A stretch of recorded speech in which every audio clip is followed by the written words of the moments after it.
Hello अस्सलाम वालेकुम, welcome back to my channel. और आज का हमारा टॉपिक है स्ट्रक्चर ऑफ क्रोमोसोम और ऑर्गेनाइजेशन ऑफ क्रोमोसोम। तो प्रीवियस वीडियो में हमने डिस्कस किया था क्रोमोसोम की इंट्रोडक्शन किया था और क्रोमोसोम की केमिकल कंपोजिशन और क्रोमोसोम के शेप ऑफ क्रोमोसोम हमने डिस्कस किए थे। और हमने वो भी डिस्कस किया था कि हमें क्रोमोसोम हमें कभी विजिबल होता है। तो आज हम क्रोमोसोम के स्ट्रक्चर डिस्कस करेंगे और हमारे पास ऑर्गेनाइजेशन ऑफ क्रोमोसोम। तो फर्स्ट ऑफ ऑल इस चैनल पे आप नए हैं तो प्लीज़ मेरे चैनल को सब्सक्राइब करें, लाइक करें और बेल आइकन को दबाएं। तो वीडियो को स्टार्ट करते हैं बिना किसी देर के, बिना टाइम वेस्ट के। तो हमारे पास स्ट्रक्चर ऑफ क्रोमोसोम के अंदर हमारे पास क्या आता है, पहले हमारे पास आता है सेंट्रोमियर। ठीक है, क्या है हमारे पास, सेंट्रोमियर। अब सेंट्रोमियर को हम कहते हैं, दूसरे लफ्ज में कहते हैं हम प्राइमरी कंस्ट्रक्शन। क्या कहते हैं हमारे पास, प्राइमरी कंस्ट्रक्शन कहते हैं। प्राइमरी क्यों कहते हैं, क्योंकि ये हमारे पास सेंटर है। ठीक है, दो आर्म्स को एक क्रोमेटिन को हम क्या कहते हैं, बीच में क्या कहते हैं, कनेक्ट करता है। ठीक है, दोनों को क्या कहते हैं, कनेक्ट करता है। तो ये क्या हमारे पास सेंटर पॉइंट है, तो इसको कहते हैं प्राइमरी कंस्ट्रक्शन कहते हैं। ठीक है, अब इसके जो अराउंड हमारे पास जो बनती है वो काइनेटोकोर। हमारे पास क्या है, काइनेटोकोर हमारे पास ये लेयर है, प्रोटीन लेयर है। हमारे पास क्या है, हमारे पास ये प्रोटीन लेयर है जो अराउंड सेंट्रोमियर के अंदर क्या बनती है, सेंट्रोमियर के और अराउंड हमारे पास क्या बनती है, सेंट्रोमियर के अराउंड बनती है। जिसमें क्या होता है, हमारे पास स्पिंडल, हमारे पास फाइबर अटैच होते हैं। हमारे पास स्पिंडल फाइबर हमारे पास अटैच होते हैं। ठीक है, ये हमारे पास क्रोमोसोम के अंदर हमारे पास स्पिंडल फाइबर का बहुत बड़ा हमारे पास काम है, स्पिंडल फाइबर का। तो बहरहाल काइनेटो का हमारे पास प्रोटीन लेयर है जो सेंट्रोमियर के अराउंड बनती है। स्पिंडल फाइबर हमारे पास अटैच होते हैं।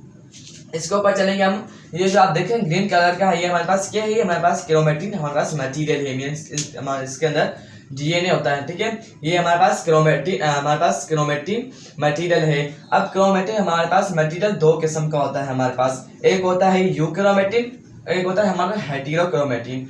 अब यूक्रोमेटिन हमारे पास लूजली होता है, जहाँ पे हमारे पास प्रोटीन, हमारे पास जीन, हमारे पास जो एंजाइम होते हैं वो आसानी से हमारे पास इजीली हमारे पास रिएक्शन करते हैं और हमारे पास प्रोटीन बनता है। जहाँ तक कि हमारे पास हेटेरोक्रोमेटिन का हमारे पास नहीं बनता, क्योंकि वो क्या होते हैं, वो टाइटली होते हैं। देखो ये मैंने को लूजली बनाया, टाइटली बनाया। ये हमारे पास क्या हेटेरो है हमारे पास, ये हमारे पास यू है। ठीक है, अब यूजली होते हैं, बिल्कुल लूजली होते हैं। तो इसी वजह से हमारे पास जो हमारे एंजाइम होते हैं वो हमारे पास क्या होते हैं, जीन होते हैं, वो हमारे पास क्या बनाती है, प्रोटीन बनाती है। ठीक है, जबकि हमारे पास हेटेरो में प्रोटीन हमारे पास सिंथेसिस नहीं होता। ठीक है, इसके बाद चलते हैं पर हमारे पास क्या है, सेकेंडरी कंस्ट्रक्शन। हमारा सेकेंडरी कंस्ट्रक्शन जहाँ पे क्या होती है, न्यूक्लियोसोम की हमारे पास फॉर्मेशन होती है। क्या होती है हमारे पास, न्यूक्लियोसोम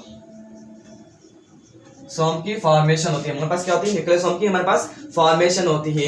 अब दोनों ही क्रोमोसोम के एंड पर क्या होते हैं, हमारे पास टीलोमेयर होता है। हमारे पास क्या होता है, हमारे पास टीलोमेयर होता है। हमारे पास क्या है, टीलोमेयर। अब टीलोमेयर का यह कुछ काम नहीं है, मैंने जहाँ तक सुना है, जहाँ तक मेरी रिसर्च है, वो कहता है बैलेंस करता है। क्या कहता है, हमारे पास बैलेंस करता है। क्या हमारे पास बैलेंस करता है, जब क्रोमोसोम माइटोसिस और मियोसिस के हमारे पास जो हमारे पास सेल डिवीजन होती है उसमें अनबैलेंस हो जाता है। मेटाफेज के अंदर, एनाफेज के अंदर क्या हो जाता है, हमारे पास क्रोमोसोम अनबैलेंस हो जाता है। तो इसी वजह से अनबैलेंस को हमारे बैलेंस करने के लिए हमारे पास टीलोमेयर हमारे पास होता है। दोनों एंड के अंदर होता है, सेकेंडरी भी होता है और हमारे पास प्राइमरी कंस्ट्रक्शन में भी होता है। दोनों एंड के अंदर क्या होता है, हमारे पास टीलोमेयर होता है। ये हमारी होगी हमारे पास structure of chromosome. I hope इतना आपको समझ आ चुका होगा। अब हम आगे चलते हैं कि हमारे पास ऑर्गेनाइजेशन ऑफ क्रोमोसोम।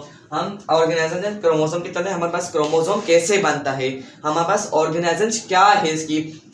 तो फर्स्ट ऑफ ऑल मैंने आपको प्रीवियस वीडियो में बताया था कि हमारे पास एक होता है हमारे पास डीएनए और होता है हमारे पास हिस्टोन प्रोटीन। तो हमारे पास हिस्टोन प्रोटीन होता है। अब मैंने 8 क्यों लिखा है, 4 ऊपर होते हैं और 4 नीचे होते हैं। ठीक है, तो हमारे पास टोटल कितने हो गए, 8 हो गए। तो हमारे पास हिस्टोन प्रोटीन हमारे पास 8 होते हैं और प्लस में क्या होता है, डीएनए होता है।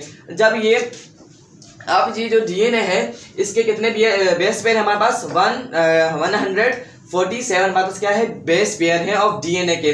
अब ये जो डीएनए है ये क्या होता है, इस पे क्या होता है, रेपअप होता है। इस तरह से क्या होता है, हमारे पास ऐसे रेपअप होता है। कितने बेस पेयर हमारे पास 147 हमारे पास बेस पेयर डीएनए के हमारे पास क्या होते हैं, हिस्टोन प्रोटीन के अंदर क्या होते हैं, ऐसे रेपअप होते हैं। ठीक है, रैप अप होने के बाद हमारे पास ऐसी शक्ल हमारे पास इख्तियार करते हैं। ये जो मैंने स्ट्रक्चर बनाई है, इस स्ट्रक्चर का नाम कहते हैं न्यूक्लियोसोम कहते हैं। क्या कहते हैं? न्यूक्लियोसोम कहते हैं। अब ये स्ट्रक्चर मैंने बनाई है, ये हमारे पास शेप कौन से हमारे पास बीड ऑन अ स्ट्रिंग। हमारे पास फॉर एग्जाम्पल आपने देखा होगा, आपके घर में भी होगी, आपकी माएँ बहन आप नमाज पढ़ते होंगी तो क्या होता है, तस्बीह होती है, ठीक है। तस्बीह के जो दाने होते हैं वो इसी तरह से तस्बीह की तरह से हमारे पास ये होता है, हमारे पास न्यूक्लियोसोम हमारे पास लगते जाते हैं और हमारे पास रैप अप होते जाते हैं, ठीक है। तो यहाँ से जो हमारे पास ये है, मैंने जो बनाया है, यहाँ से लेकर हमारे पास यहाँ तक जो हमारे पास स्पेस होता है, इसको यहाँ पे जो डीएनए के जो बेस पेयर होते हैं वो हमारे पास कितने होते हैं? 53 हमारे पास क्या होते हैं? बेस पेयर होते हैं, ठीक है। अब आपसे कोई पूछे कि यहाँ से लेकर न्यूक्लियोसोम के यहाँ से लेकर और यहाँ तक, ठीक है, यहाँ से लेकर हमारे पास यहाँ तक कितने बेस पेयर होते हैं? हमारे पास 200 हमारे पास क्या होते हैं? बेस पेयर होते हैं। इतना आपको समझ आ चुका होगा, ठीक है। अब ये जो हमारे पास स्ट्रक्चर हमारे पास, फिर हमारे पास जो स्टेप होता है वो ऐसे कंडेंस हो जाता है। हमारे पास क्या होता है? हमारे पास ऐसे कंडेंस हमारे पास हो जाता है, जिसको कहते हैं क्रोमेटिन। ये हमारे पास कंडेंस हो जाता है। फिर ये क्या होता है? और कंडेंस हो जाता है, फिर और हमारे पास रैप अप हो जाता है, बिल्कुल कंडेंस हो जाता है, और हमारे पास ऐसी स्ट्रक्चर हमारे पास इख्तियार करता है। अब यही और अपने ये जो स्ट्रक्चर मैंने बनाई है, अब ये खुद अपने आप को क्या कहते हैं? चेंज करता है, अपने आप को क्या करता है? चेंज करता है। और फर्दर चेंज करने के बाद हमारे पास क्या होता है? हमारे पास क्या बन जाता है? हमारे पास क्रोमोसोम बन जाता है। हमारे पास ऐसी शक्ल स्ट्रक्चर बन जाती है, तो इसको कहते हैं क्रोमोसोम कहते हैं। ये हो गई हमारे पास ऑर्गेनाइजेशन ऑफ क्रोमोसोम, ठीक है। हमारे पास क्या बना? हमारे पास लास्ट क्रोमोसोम बना। आई होप इतना आपको समझ आ चुका होगा। अगर अच्छी लगी है तो ज़्यादा से ज़्यादा शेयर करें, और अल्लाह हाफिज़।